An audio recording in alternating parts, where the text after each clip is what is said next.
Hello and welcome to the Metapod Podcast, the Pokemon podcast that revolves around the evolving meta. Another episode and another week of waiting for Crown Zenith. I'm Jake and my co-host here, Sean. Sean, how are you doing? I'm good, and I thought Crown Zenith came out last Friday. I think I did too. I went to one of my local game stores and I was like, "Hey, do you have any Crown?" And she was like, the person that works there was like, "You're like the 8th or 9th person that's asked this. Why does everyone think?" And I'm like, "I don't know. What?" I kind of feel like I don't know. I mean, I don't go to game shops, card shops as much anymore because there's just none around me, right? But I feel like it's been slightly poor advertising on Crown Zenith. Like, I don't know. I'm so maybe it's just because I'm so hyper focused on like Scarlet and Violet, right? Like watching Scarlet Violet opening, seeing all the leaks and stuff like that of the next cards, which we'll be talking about soon here on this podcast. Not this week. We're gonna focus on Crown Zenith and a bunch of other things. Well, we will talk about some Scarlet and Violet cards today, actually. Some news that dropped, but I've been so focused on the next stuff, the silver borders, that I haven't paid attention at all. I've kind of like also told myself like I'm not buying cards until the silver borders arrive. Yeah, I get that. Like I haven't bought a lot of cards from stuff. There was actually, a Magic the Gathering set that I bought. Ooh. And I hadn't bought any Magic the Gathering cards for like 6 months. So I feel that. But I was in the store and I was like, you know what? I'm going to get some Crown Zenith. I'm here. Let's do it. And it's like, oh yeah, it's not out yet. And I'm like, thwarted. All right, next week. Thwarted by calendars. Did you get a Black Lotus? Is that what that card is called in Magic? No, they don't. There's not in that set. But I mean, if we do have Magic the Gathering fans out there, I pulled 2 Force of Wills. So, I'm going to pretend like that's incredible. Yeah. Insane. Somebody, the one crossover fan we have out there will be like, yo, that's gas. Well, hopefully that fan, just as much as this person that we're reading the review for today, enjoys the show. Let us know how we're doing, whether it's YouTube comments, Apple reviews, Spotify ratings. Let us know how we're doing, whether that's 1 to 5 or whatever.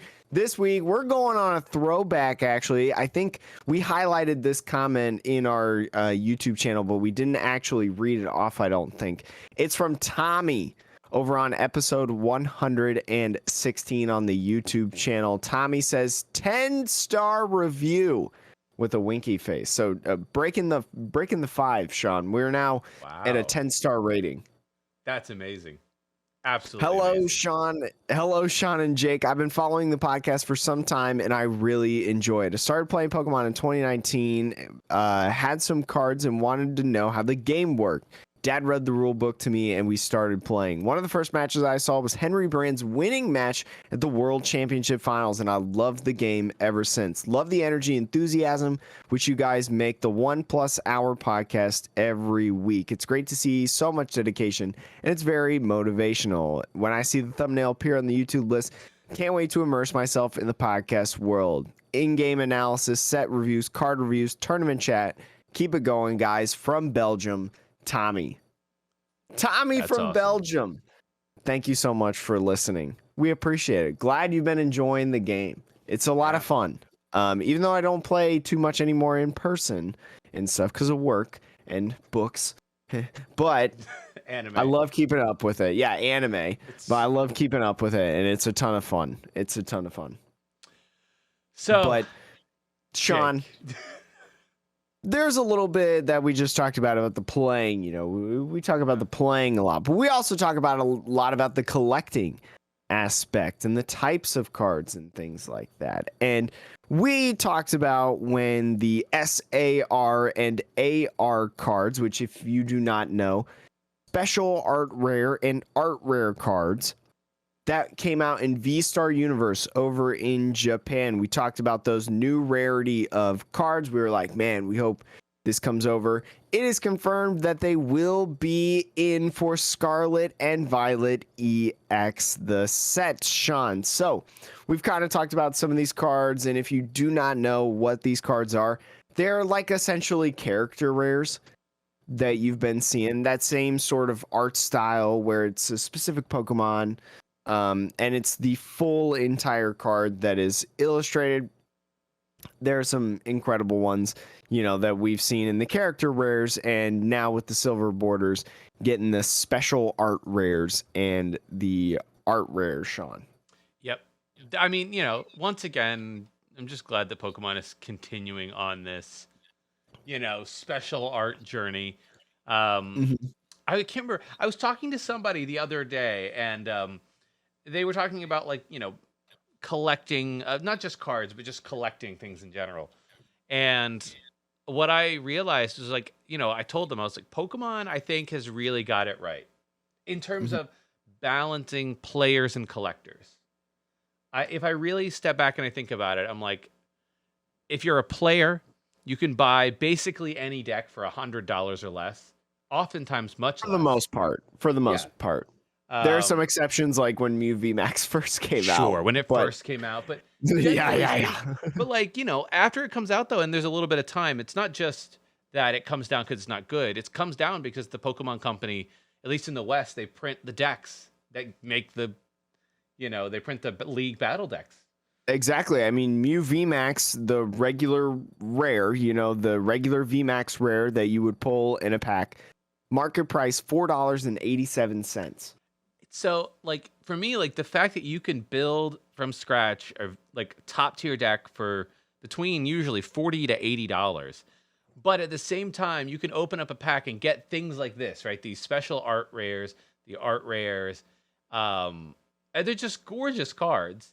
Oftentimes, there's some level of playability to them, even if you really want to bling out a deck. But the fact that they make these the cards that anybody wants to chase rather than the game pieces being the cards you want to chase necessarily, to me that is that's the perfect balance. And I applaud Pokemon because it took me a second to actually come to that conclusion that of all the card games out there, I think Pokemon's got it right finally. I also want to touch on, because this was huge in terms of the I know you're not on Twitter anymore, Sean, the Twitter space. When some of these cards that PokeGuardian, which is where we're getting this news article from, the cards that PokeGuardian has shown, some of the art rare and special art rare cards, Pokemon continues also to tell stories with their Pokemon cards, and I think that kind of plays into your aspect of collecting done right. Yeah. These cards are just a lot of fun. They're in this line that PokeGuardian has placed. There's a 3-card series of Ralts, Curlia, and Gardevoir. The first card with Ralts, it's the Ralts with a girl and what we assume is husband or boyfriend. They're just moving in. You've got the next card, Curlia, where it's Curlia with the gal, the dad or something behind, and a little baby, little baby gal there. The house is a little bit more pizzazzed up, tuned up because they've lived there for a while. And then the third card, the Gardevoir EX, it's the old people, it's the Gardevoir with the same people they've been with the whole time. They're old. The house has a lot of plants, rugs, pictures hanging, and it's such an incredible, beautiful story. That's cool. That they portray. And then they do, I don't even know what this Pokemon is, I'm going to be honest. But Sean, it's the next one over with the spider looking thing. You may know it's it's a new Pokemon in Scarlet and Violet. I'm going to be honest, I don't know this Pokemon's name. I can't read Japanese yet, but it's one of the EX cards. It's one of the new EX Stage 1 Grass Pokemon 260 HP EX card. It's a 2-part picture, right? It's a 2-part picture. So the first one is the evolved form of the Pokemon line, the Stage 1. And he's kind of got his, web. That's the word that I'm looking for. He's kind of got his web. And, he's slinging it around. He's got kind of what I think is a happy look on him. I mean, it's it's a bug. It's hard to tell. It's like a spider. Yeah. It's Spider-Man is what I like to call it. And the second one is the pre-evolution, the basic Pokemon evolution.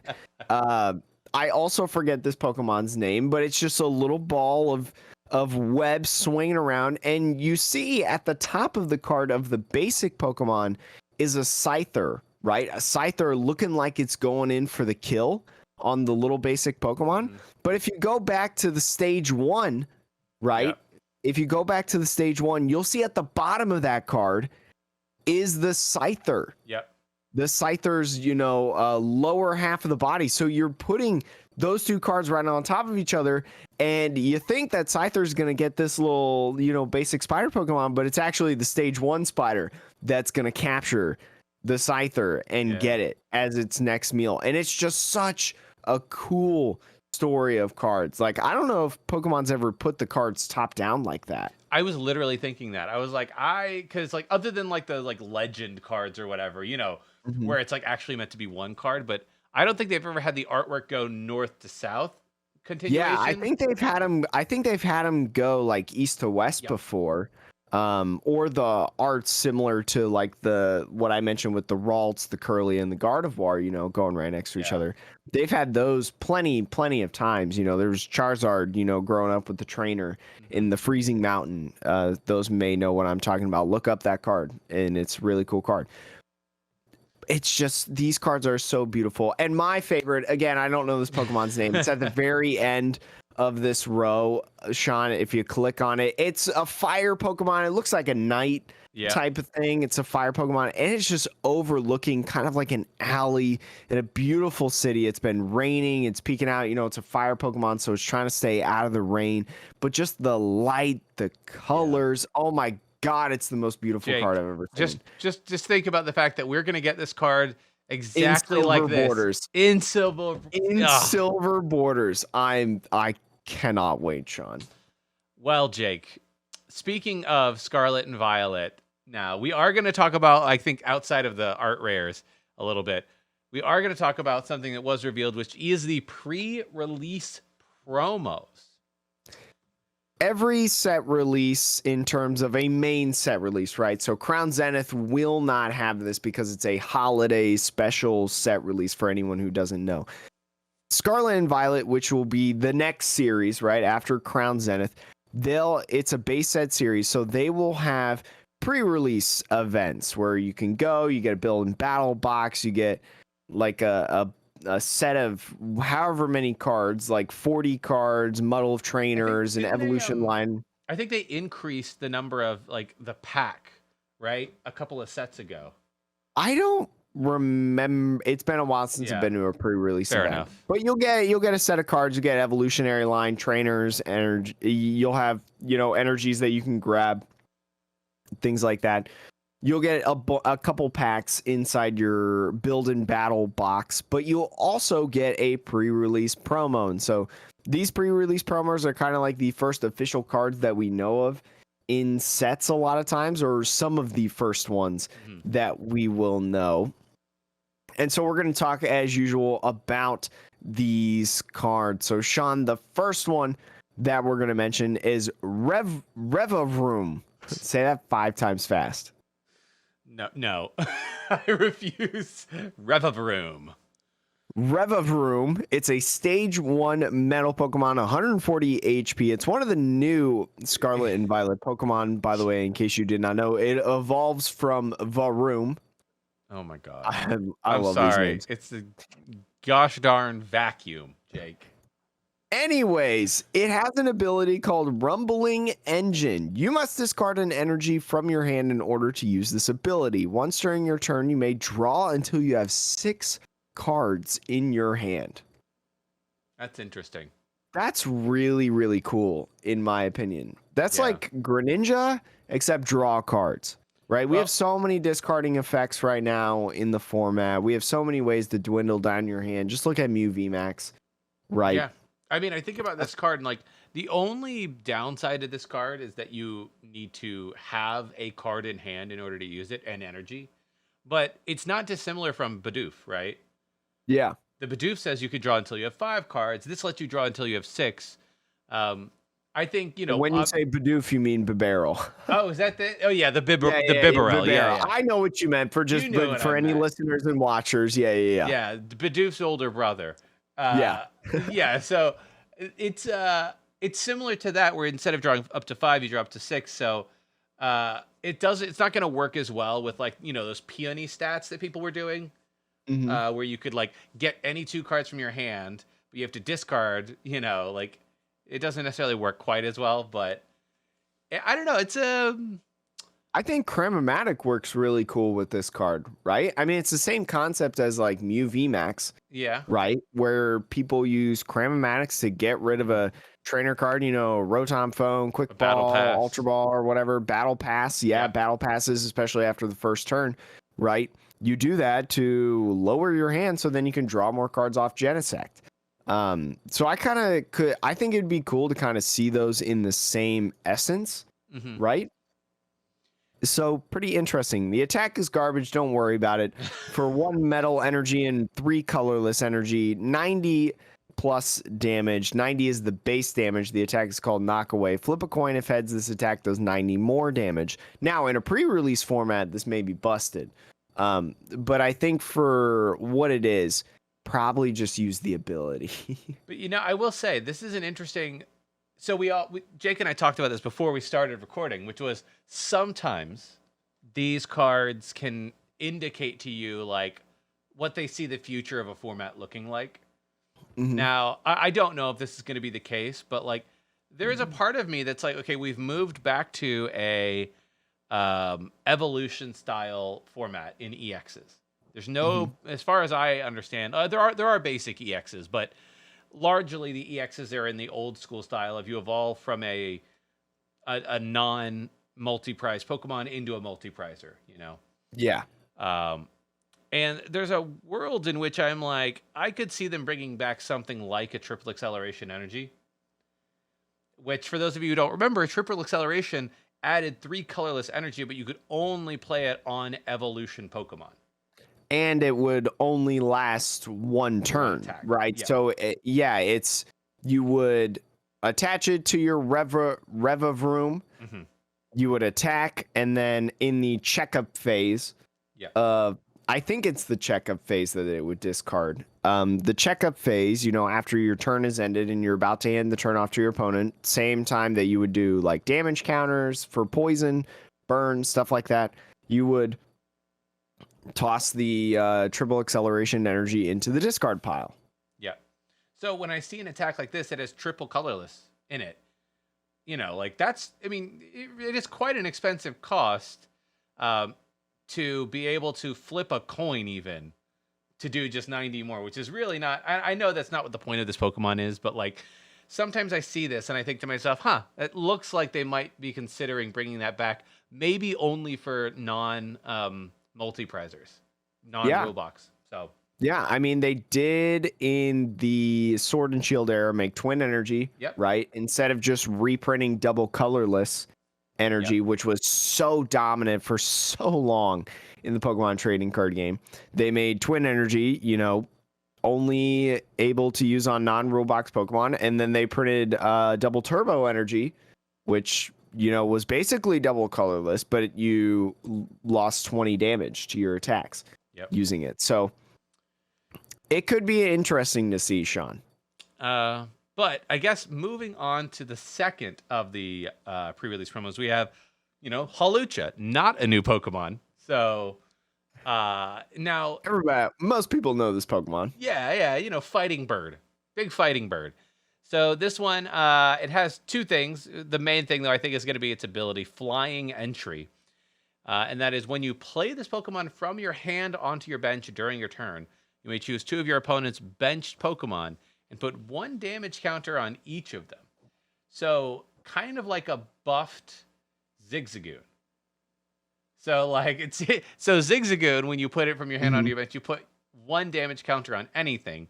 This lets you put 2 damage counters spread out, split apart, on 2 different Pokemon. So 1 on 2, but only on the bench. So that's like how they're, but it's an interesting attack ability.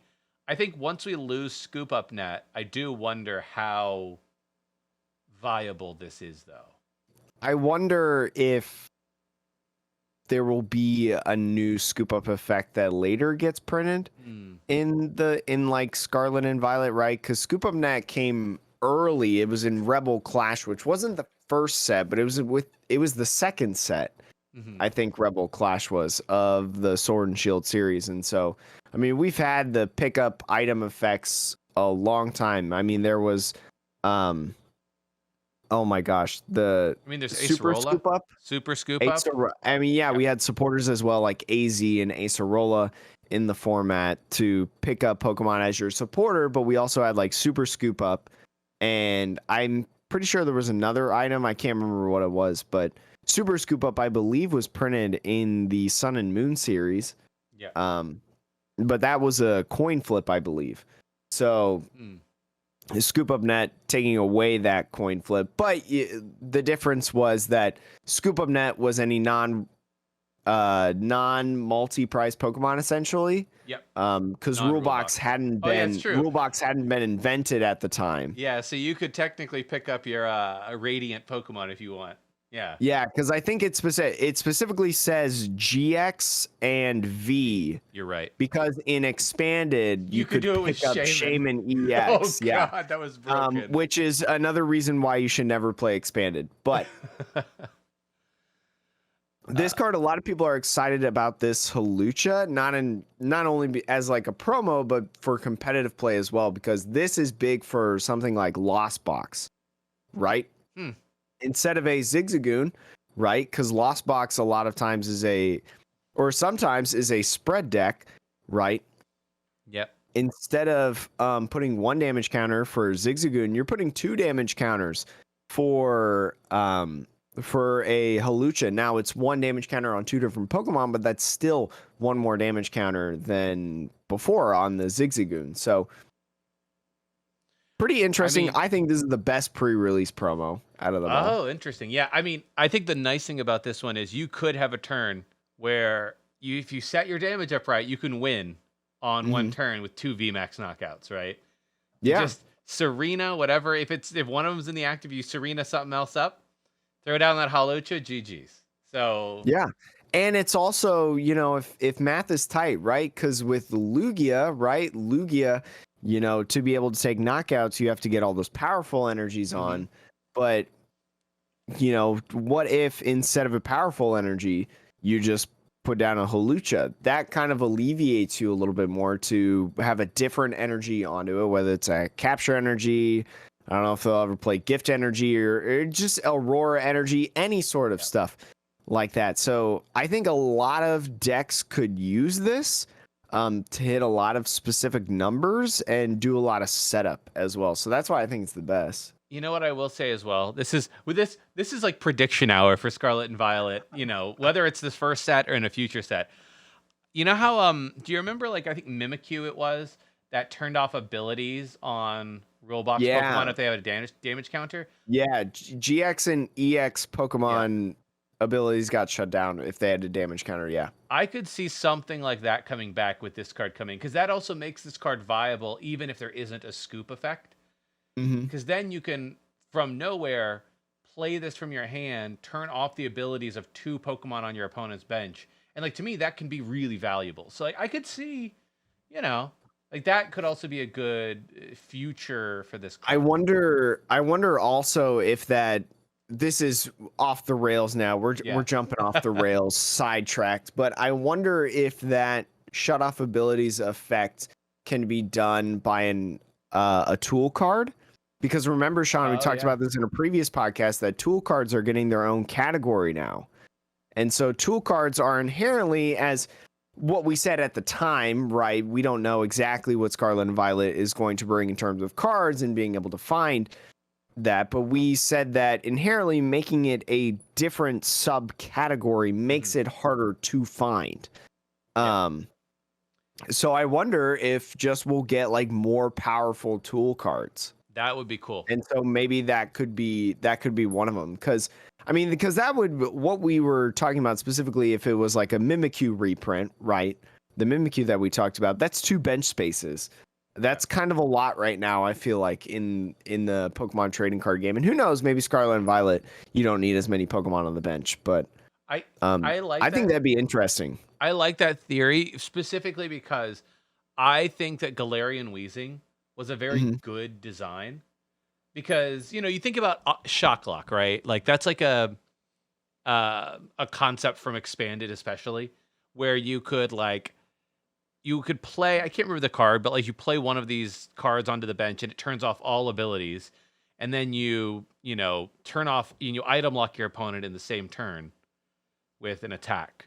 And like once you do that, it can be very hard for opponents to come back from that. And I think in Expanded, it's maybe too easy to get that going, and that would not be good for Standard. But something like this, to your point, if there's a tool card that can give any active Pokemon an effect of turning off abilities on things with damage counters, I think that makes the concept behind Galarian Weezing, which I think was a good idea, more viable. So like, yeah, I like that. I don't know, theory crafting, but yeah.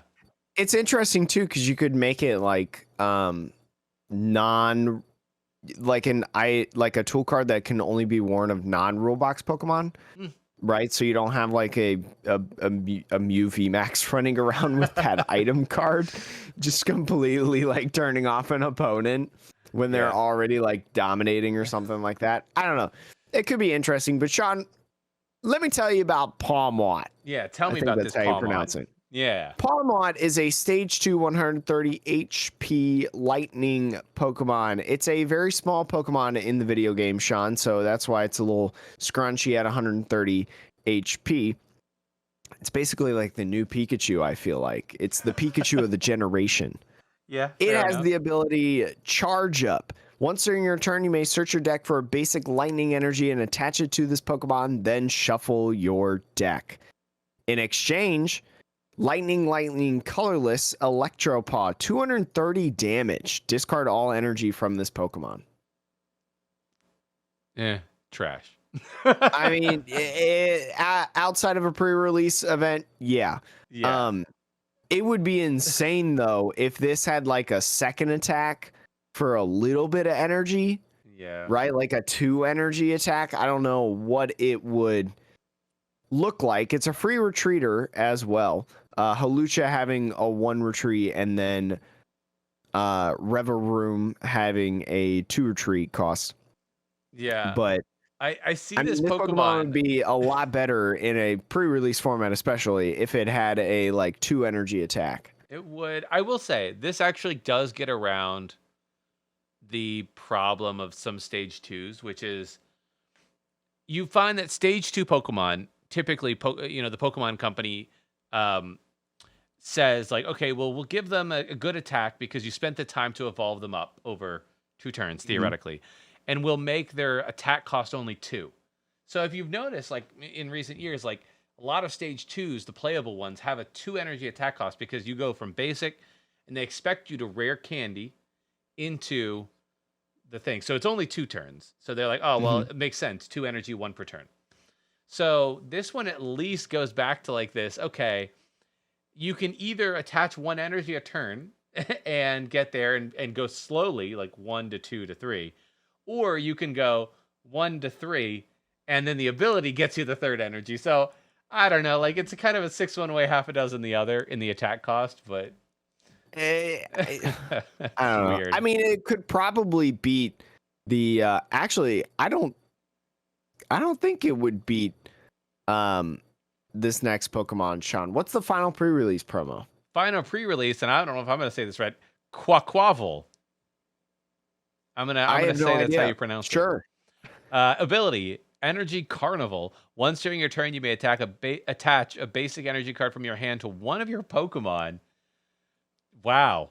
So it's a stage 2, and I believe this is the water Pokemon that is one of your starters, if I'm correct. Yes, the final evolution for Quaxley. Yes. Spoilers, I'm sorry.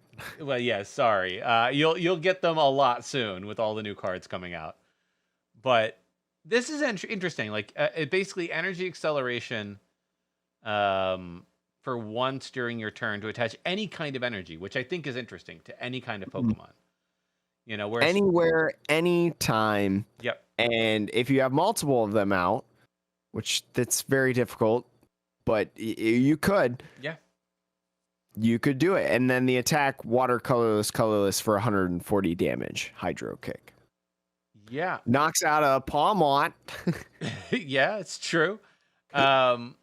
This is I think this is an interesting one. I like that you can attach any kind of basic energy. Like if you think about Frostmoth, it was Mhm. only water energy to water Pokemon, I believe. Yeah, I think so. So I it's think that very was the limited. wording. And I Mhm. think the grass one, the grass version of Frostmoth basically was the same thing. Cherim? Cherim, yes, it was grass energy to grass Pokemon, I believe. It might have been to any Pokemon, but still, it's very limited. Which is Um, yeah, to one of the Pokemon that doesn't have a rule box. sure, And it was yeah. specifically a grass energy. So I do like that they have, given us an option that allows any kind of energy, not as many, but as you want. But like this could be interesting for multi-energy decks. That it's kind of like you need that flexibility, Mhm. or multi-type decks. Like because this Quaquaval can go into any deck. It doesn't matter what the energy is, so long as you're not running only special energy. So long as you're not Regigigas, right? Yeah, yeah. As long as you're running basic energies, you can run this Pokemon. Yep. Exactly. So I don't know. This could see play eventually, but yeah, it would need a lot of special support, or it would need attackers that this effect is the only way to get where you need. Yeah.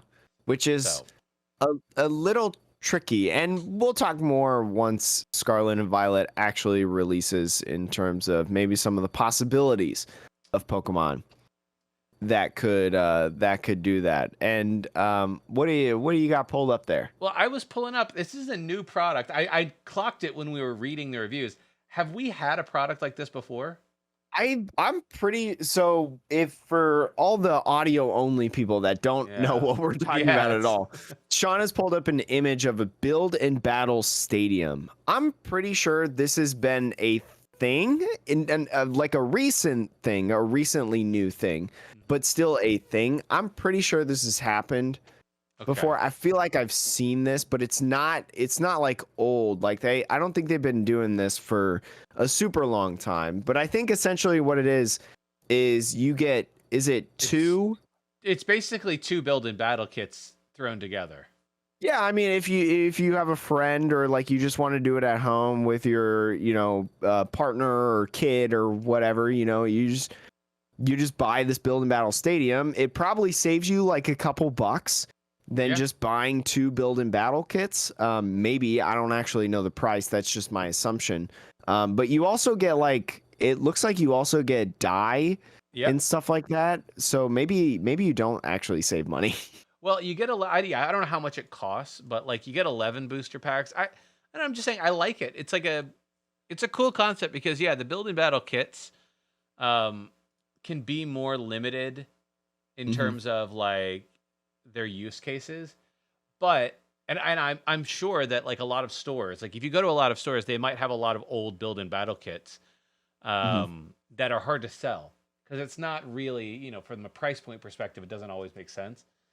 But, you can think about like, okay, well, you have two people who are maybe new or maybe want to explore a new set but don't want a whole booster box. This is an interesting way for players who don't want to buy a whole booster box for ETB to be like, oh yeah, like it doesn't matter when you come into the store. You can buy this, play it with another person. It's kind of an easy like thing that two people can get and then just start playing immediately. Mhm. So I like it. I don't know. I haven't noticed it before. So And also with your mention of that, this reminded me when I went to North American International Championships a couple years ago before COVID happened. Um, there were side events. I primarily just did side events because I didn't compete. I had never even played the game before. I just wanted to watch competitive Pokemon. It was my first experience with the Pokemon trading card game, and I remember I did a bunch of like old build and battle kits because the new set at the time, it was right before Unified Minds came out because it was North American International. So Unbroken Bonds was the newest set. I remember I did a bunch of like build and battle tournaments, like mini tournaments that I would just sign up for. Like I'm pretty sure I did one where my deck was a Lost Thunder pre-release kit. mhm. was a team up pre-release kit. I think I got an Unbroken Bonds one, and I'm pretty sure I also got a Celestial Storm pre-release kit. I got a Forbidden Light one too. Nice. Forbidden Light and Ultra Prism. I did a lot of them because it was kind of my first experience. It was fun. I mean, they are a ton of fun if you have not done it, in my opinion. If you just want to play casual and you just want to have fun with another person, like, yeah, some of the games are stinkers where like you're just attach pass and whatever, but yeah, it's a ton of fun to just take it real casual. And so I highly recommend, go check those out if you haven't. Jake, okay, so I know last week, I think it was, or maybe the week before, we did a mini set review sort of Crown Zenith, but the official set list has come out. And I think we wanted to do a quick little, like, the cards we missed. Maybe they're not the most playable. So Just Insight is really, really good, but Just Insight focused a lot on the, like, super ultra competitive, like, these are the top cards. And one of the things that I like about our set reviews is sometimes we talk about cards in a gym leader challenge format perspective. Sometimes we talk about them in cool rogue deck perspectives of like, yo, someone should try. Remember, like, when we talked about when we first talked about Dialga V-Star or whatever, where we talked about like how someone could possibly try to get like a 4 straight turn, like 4 consecutive turn thing like that. Nobody's ever going to do that, but it's a really interesting concept. That's what I like about kind of some of our set reviews. So we're not going to talk about every single card in here because we talked a lot about the super ultra competitive ones in here, but there are some cards that weren't in the website or something like that because that was like more speculative stuff about what we'll get. Most of it, I'm pretty sure all of it was right, but there are some new cards to add in here that we can talk about. And if you want to know exactly what this set is going to consist of, it's 230 cards. Crown Zenith is going to consist of 159 cards in the main set, a single secret rare card, and 70 Galarian Gallery cards. It's comprised of 14 different sources. It's the most mishmash, as PokeBeach calls it, set of all time. 14 sources, Sean. Yeah, it's Would you like to know them all? I mean, you could go through the list, but it's it's crazy. A lot of these you may have actually heard before for longtime listeners of the podcast, because I feel like we've talked about pretty much, well, like almost all of these.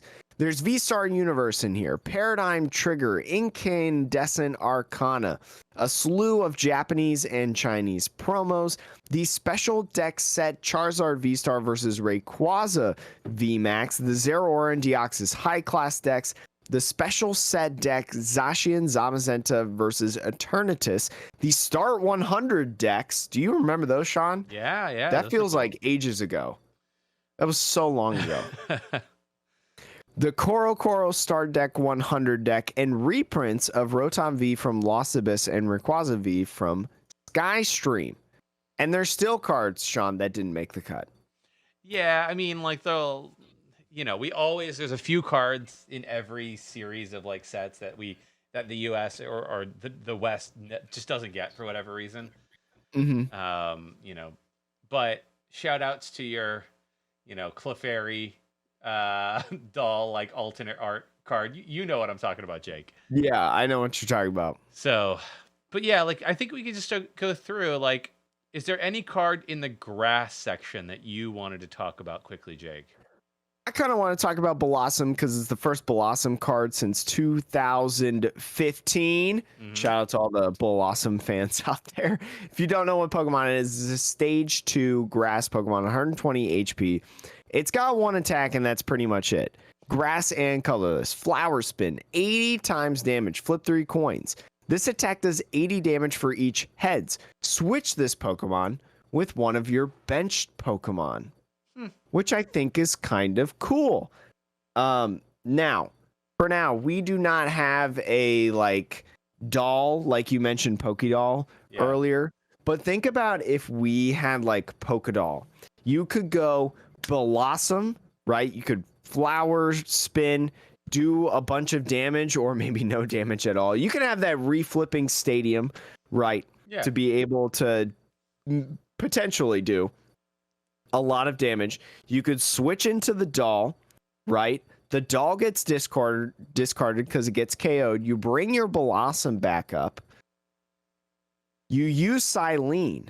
Oh, Silene, flip heads to bring your dolls back, right?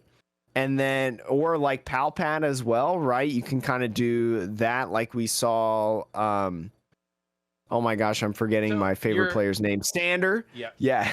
Like what he was doing. And you could do this kind of infinite loop while also doing damage with the dolls. And who knows, maybe they is there an effect that's like your Pokemon can't be gusted or yes. can't be affected by supporters? What is it, the Gorbis? No, there's a Shiftery. Shiftery. That turns there's a Shiftery, I think, that turns all supporters into draw 3 on your opponent. I think that has to be in the active though. It does. But I mean, you could like hit this, but that doesn't help. Outside of that, there might be another card. The other thing I thought about was like, isn't there the Trevenant, right? Ooh. There's a Trevenant that doesn't give up prizes, I want to say. I'd have to look at TCG Player because I haven't thought about this for a while. And do we even have that Trevenant card? That's the real question that I would like to say. Yes, Trevenant from Lost Origin. That's what it was. I knew it was a more recent card. Has the ability, if this Pokemon is knocked out by damage from an attack from your opponent's Pokemon V, your opponent can't take any prize cards for it. I mean, hey, if you're trying to do 240 damage. Yeah. So there's a lot of V-Decks out right now. I would say Blossom is in the meme category, but there is the fact that the Trevenant is also grass type and it is a basic and you can get it back from the grave with other cards. Like, cool. Like you could, for a few turns, get a little loop going. And the annoying thing about this is, yes, your opponent could quote unquote gust up your Pokemon, but most decks are running a maximum of 4 gusting cards, right, Jake? Yeah. And if you're playing a single prize deck, well, those 4 gusts aren't going to help you get through. And a lot of times you won't use the 4 gusts, right? Yeah. So I think this, there's some, if you're looking for a meme deck on PTCG Live or whatever, or maybe just with your friends, go to your locals, bring the Blossom Trevenant deck, and just absolutely blow their minds.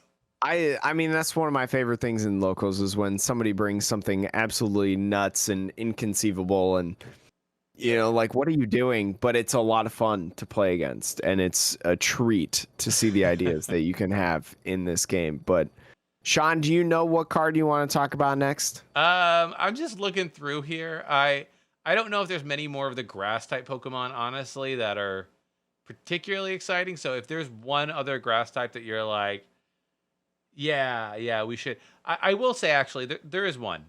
The Cali Rex. That's the card that I was looking at. And the only reason that I like this card is it's a basic Pokemon, which it's also weird to me, like, that Cali Rex is a grass type. I don't know. Is that normal? Is that weird? I don't know. That feels weird. I'm trying to remember what type it is from the video games. It's a dual type. It's psychic and it's psychic and ice, I think right? grass. Is it? Okay, no. Interesting. So Cali Rex combines with the horses. Yeah. The horse is ghost or ice. Okay. Well, yeah. The reason this is interesting, basic Pokemon, double colorless, so you could use double turbo or twin energy on it. King's Instructions, 30 damage, and you can search your deck for 2 cards and put them into your hand. And that's really interesting because most cards that allow you to search your deck for 1 or 2 cards don't do any damage, right? Mm-hmm. The fact that this does set up damage as a single prizer, and you can go basically get any 2 cards out of your deck that you want to set yourself up for the next turn. I actually think that this, I don't know what strategy it goes in, but like I think this is a really interesting card to keep an eye on for like certain decks that if you need to take a turn or 2 to set up, it's the perfect Pokemon to start the game with. Yeah. I mean, we look at, as Marnie is going to rotate away, right? And here's the thing too, you don't need, a lot of times maybe you don't need to do the damage, you just need those 2 cards, right? That's more valuable. So you can attach a double turbo on there, so you can use that as your first attack of the game. I mean, think about it, if you're doing a deck like Stone Journer or something, right? Stone Journer, you don't have too many Pokemon. 9 times out of 10 you want to start a Cali Rex. You just get that attachment, boom, you go. I mean, getting the double turbo would be a little bit harder. Sure. But you know what I mean. Yeah. More of those wall decks that just need that start of the setup to really just get going and then be able to sustain, and move on from there. And that's a Pokemon right there that could do that. Yeah. I do like it. Obviously, the fact that it is 2 energy, most of these cards that do this are like a single energy to get you out of a bind if you're in a dead hand. But, I'm glad that we both saw this Pokemon and we're like, hey, wait a minute, there's something here. I will say Leafeon V-Star is getting a reprint. The one where you switch your opponent's Pokemon and you've got Leaf Card doing 180. That didn't have a super prevalent time on the meta, so I don't know. Maybe Leafeon can come back a little bit. I don't know. We keep talking about grass Pokemon, but moving on to the fire Pokemon, Charizard V-Star is also getting a reprint in there. So is the Radiant Charizard with Excited Heart, which we've talked many a times about on this podcast. It is a reprint. And so it's coming back into the Simisear. Yeah. The Pokemon where I'm like, who asked for this? Simisear V Sean, 210 HP, fire Pokemon. It is a basic, has 2 attacks. The first one, regular fire energy, bursting power, 20 damage. You may attach up to 2 basic energy cards from your hand to your Pokemon in any way you'd like. And then for fire colors, flare juggling, 90 plus damage. This attack does 30 more damage for each energy attached to your opponent's active Pokemon. With Magma Basin, sure. I mean, you can get this set up pretty quickly, I feel like, but I don't know. There's just probably better decks to do this. But I mean, like the Simisear V-Star, which I will say, interesting that of all the V-Stars that will ever exist, Simisear got one. Like, it just feels very odd, but, I would have expected one for each of the monkeys, right? But nope. Simisear, Simipore, Simi. Yeah. I don't know what there's 3 the glass monkeys. one is. Yeah, there's 3 of them. So this one, though, it's got the same, like, fire colorless, Fireball Fever 40. You may discard up to 5 cards from the top of your deck. This attack does 40 more damage for each card you discarded. So you could just choose to do between 40 and 240 damage, depending on how many cards you want to discard. And then the V-Star power does 30 times damage for 1 fire energy. And it's 30 times the number of energy cards in your discard pile. So this is very reminiscent of the old Victini Prism Star. Yeah, the Victini Prism Star. Now it doesn't shuffle them back into your deck. So no, that is you're still gonna mill yourself out trying to get here. We still have things like Pokestop, though, Energy Recycler, right, to be able to like get energies back in and then discard again. Yeah. Right. Although you can only V-Star power once in a game, so just keep using Energy Recycler and. Well, and just keep chaining those energies back in the discard, because that puts 5 cards back in the deck, which is pretty nice, I feel like, for that. Yeah, I don't really know what kind of strategy this would go with, because, like, okay, you're setting your own V-Star power up with the first attack, but I'm like, is there a strategy where a person really, like, you just want to pour through your deck as fast as possible, like, in Control? Maybe? I mean, but like, I don't know. Because like Control, usually the goal of Control decks is like, I have to have 60 cards in a deck. But like, let me see all of my resources to then hit my loop and be able to pull whatever I want, like out of the discard pile and stuff. So like in those decks, what typically you end up doing is you play like Colress Experiment for lots of draw. You play other setup Pokemon on your bench to draw lots of cards. But this, it's basically an extra, if you don't care about the cards in your deck while you're just churning through them to get to the loop, an extra basically draw 5 every turn. And you don't care about the damage. For you, the damage is just like a side thing. But I think the problem with this is like it doesn't really help if your thing gets knocked out immediately and you've put in a little bit of work to get there. Well, you Magma Basin attach Melanie onto it. Boom, there's your 3 energies right there. But that is a lot of work. You're right about that, Sean. So we'll move on to the water Pokemon section. We've got Wailord coming back, another Wailord card. Such a good large boy, 220 HP, stage 1. It's got 2 attacks, Sean. Colorless, Bubble Drain, 80 damage, heal 30 from this Pokemon. And then if you add 2 waters onto that, so 5 energies in total, 3 colorless, 2 waters, you could do 180 damage. Big dog. I mean, it's a big beefy dog. Beefy boy. Especially healing the 30, you've got effectively even more damage, Sean. Sort of, yeah. But tell me a little bit about like the basic baby Kyogre. So yeah, that's another basic. It's got 1 colorless wave summoning, search your deck for a water energy and attach it to itself. It's fine. Dynamic wave though, which is 3 water and a colorless. Put 3 energy cards attached to this Pokemon into your hand, so you put 3 energy back into your hand to do it. It does 180 to one of your opponent's Pokemon. It doesn't specify bench, active, whatever. But 180 snipe is huge. And for as long as we still have Frostmoth in format, the fact that this is a basic Pokemon, I don't know. Like, I could see this being, if you're playing a water deck, a reason to play the Frostmoth engine.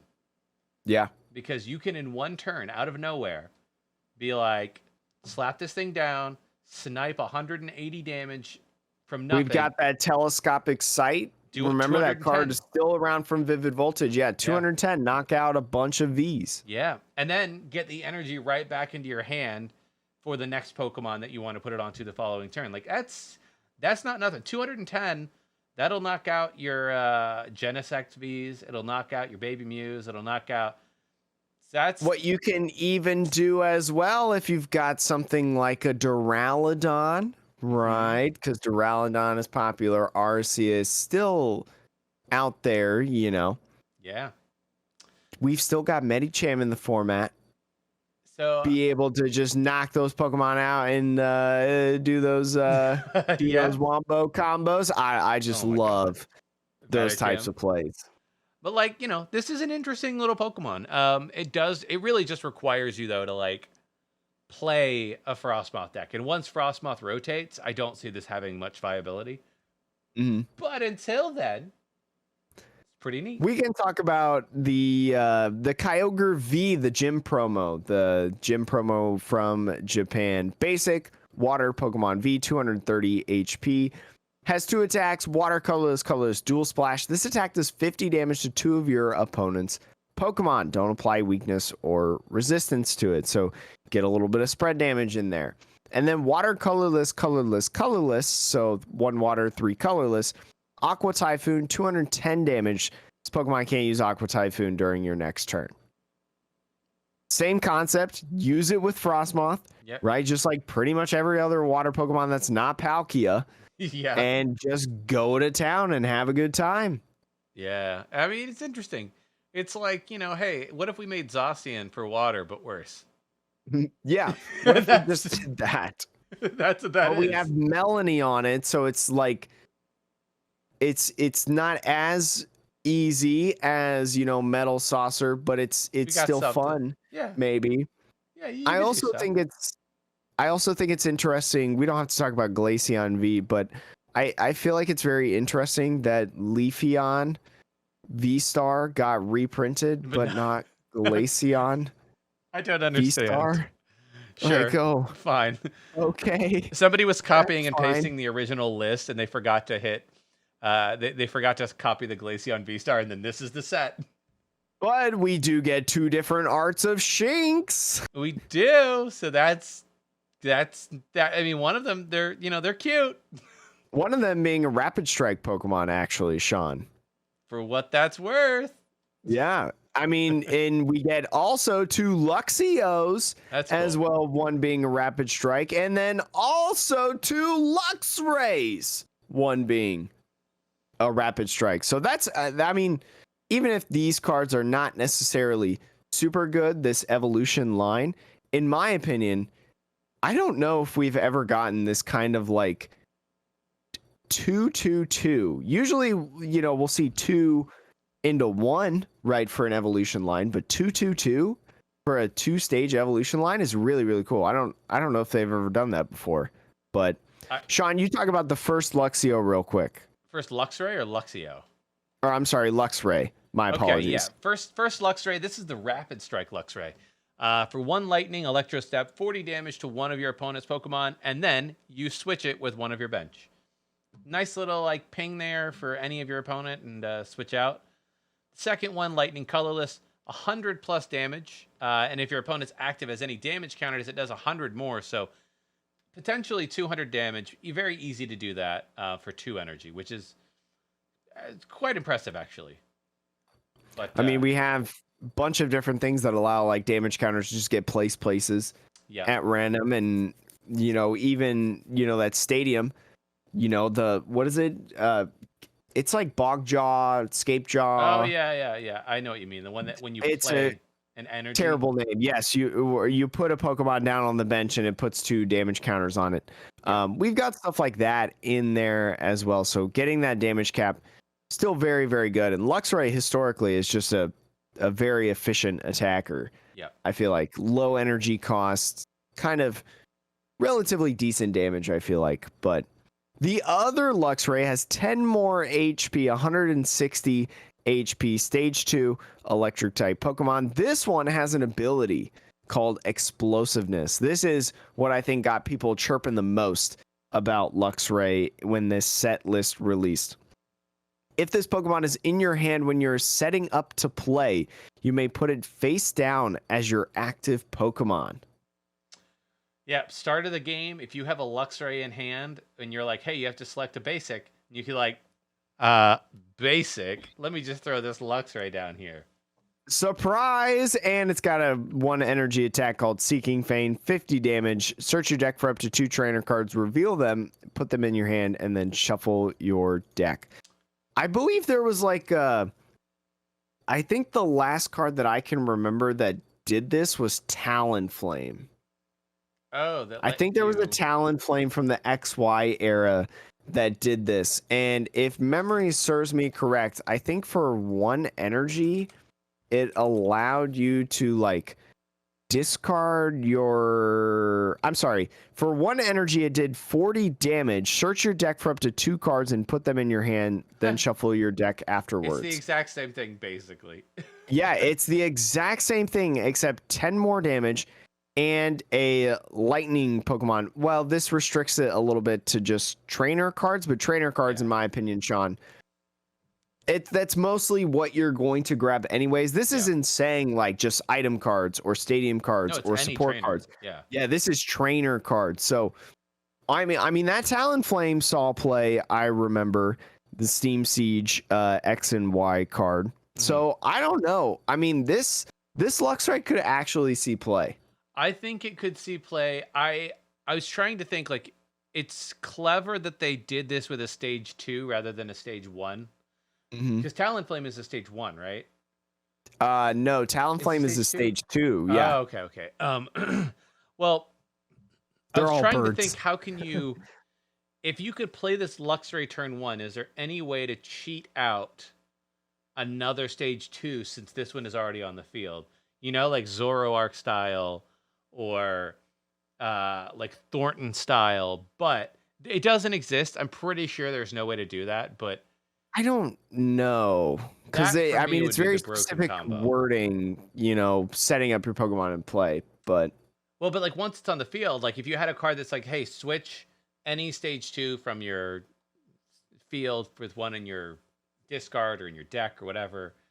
Mhm. I don't know. This is an interesting one where it maybe not in the standard format, but if there ever has been a card that existed that let you manipulate Pokemon of the same stage with Pokemon somewhere else, like hand, deck, whatever, I think that this Luxray, yeah, it could be really interesting. But I mean, outside of that, though, I mean, it still is an interesting card.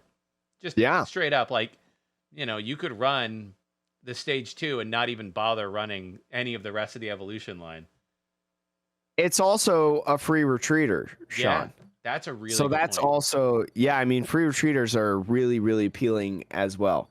When you don't have to commit anything to them to run into the Pokemon that you were setting up, Cool. that's ready to rock and roll. Well, Jake, in terms of other Pokemon, we talked about Rotom V-Star last time. We talked about. I feel like we've talked about Rotom V-Star a lot. Like, is that why is that card not here yet? It just keeps coming back. I'm trying to think of like any of the cards that we missed. I think we talked about setting up. Did we talk? We wanted to mention the Zero Aura VMAX and V-Star. I mean, it's been a long time since we've talked about Zero Aura, so people might not remember what Zero Aura does. So the VMAX here, you're getting both these cards because they came as like I think a deck that you could build in Japan. The high class Zero Aura and Deoxys decks. Yeah. So the VMAX, 2 lightning, you get 60 times 60 damage for each of your opponent's Pokemon in play that has an ability. So actually, that's huge because if you think about it, if you're playing against a Mew VMAX deck, they're gonna have a probably full field of Pokemon. And so for 2 lightning energy, you can just knock out their Mew VMAX with one shot. Because you're going to do 360. Yeah, and think about Lugia as well, right? Lugia with the lightning weakness. I mean, they'll probably start playing the Dunsparce again. But even still, that has an ability, so it's just going to increase it by another 60. Yeah, that has an ability. Dunsparce has an ability. Lugia's got an ability. Archeops has got an ability. They might play Manaphy or Lumineon. Yep. Seen a lot of Lumineons in there. The Charizard, all those Pokemon in that deck have an ability. So you're slapping a lot of the meta just right there with that. Yep. The second attack is just 240 damage, discard 2 energy for 3 energy cost. It's fine. Like if you need a set amount of damage, maybe you're playing against I don't know, like a Duraludon VMAX, and they're not going to have a lot, or a Stonejourner, they don't have any abilities. At least you have another option.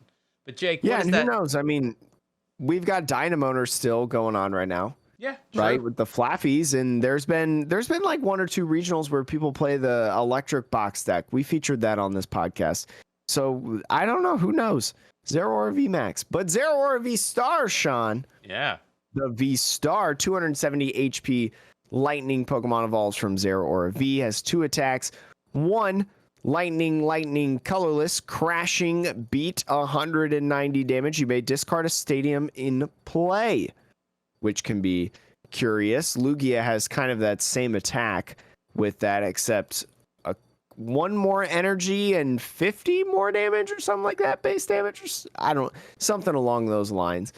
But the V-Star power, lightning, colorless, 3 lightnings, 1 colorless. Choose one of your opponent's Pokemon 4 times. You can choose the same Pokemon more than once. For each time you choose a Pokemon, do 60 damage to it, not affected by weakness or resistance. So putting pretty much spread damage out on the field, Sean. Yeah, that one is a pretty cool V-Star power. So I think that, look, if you wanted to build a Zero Aura deck, it is pretty neat that you can have different options for different matchups. Mm-hmm. A little bit theme decky, to be honest, but like Zero Aura is a cool Pokemon.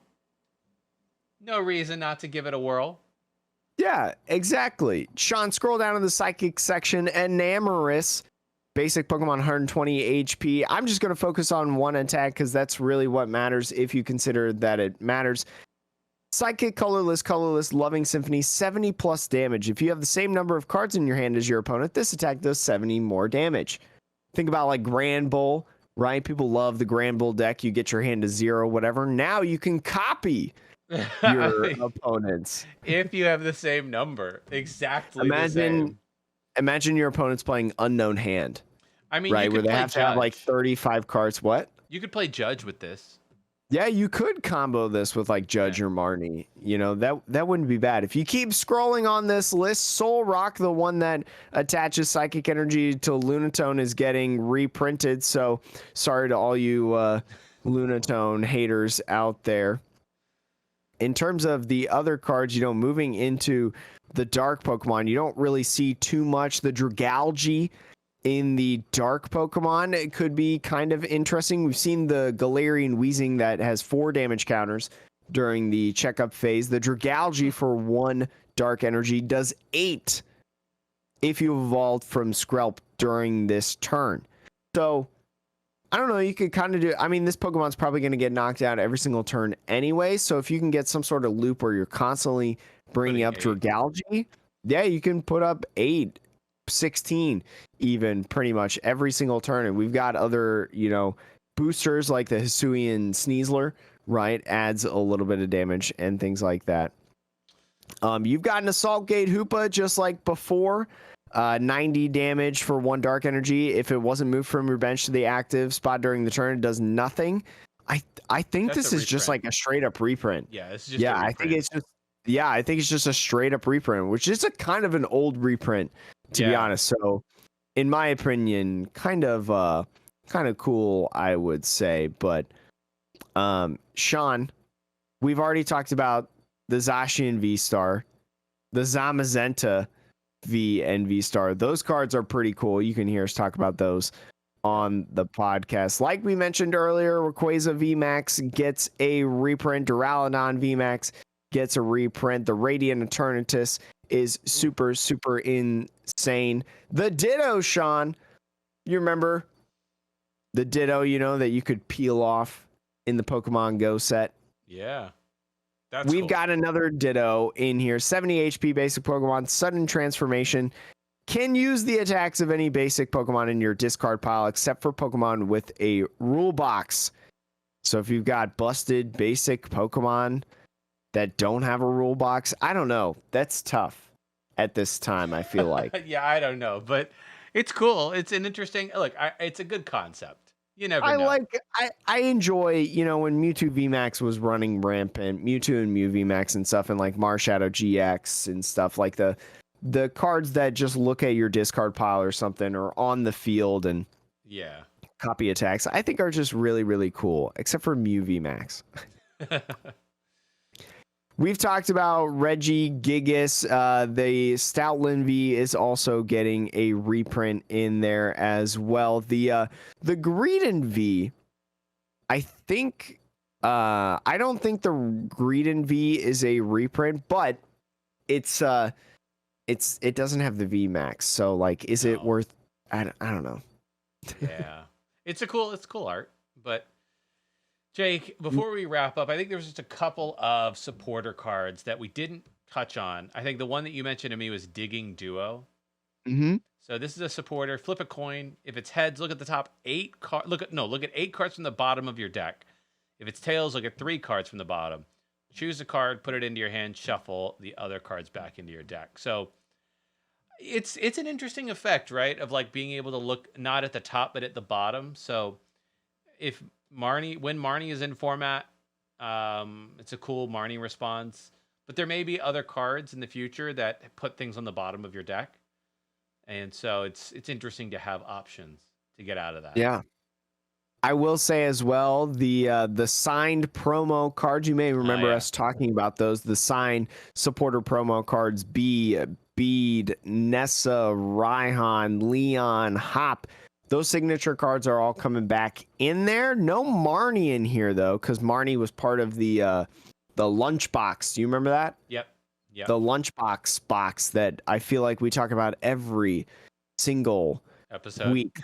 Yeah, it's all the time. There's a bunch of other reprints in here: Crushing Hammer, Energy Search, Great Ball, Lost Vacuum, stuff that you have already seen before. I think what the newest card that people kind of talk about, the Sky Sealing Stone, a trainer item card, which in Scarlet Violet is going to be called a tool card. So this is a tool card, gives a Pokemon V a V-Star power.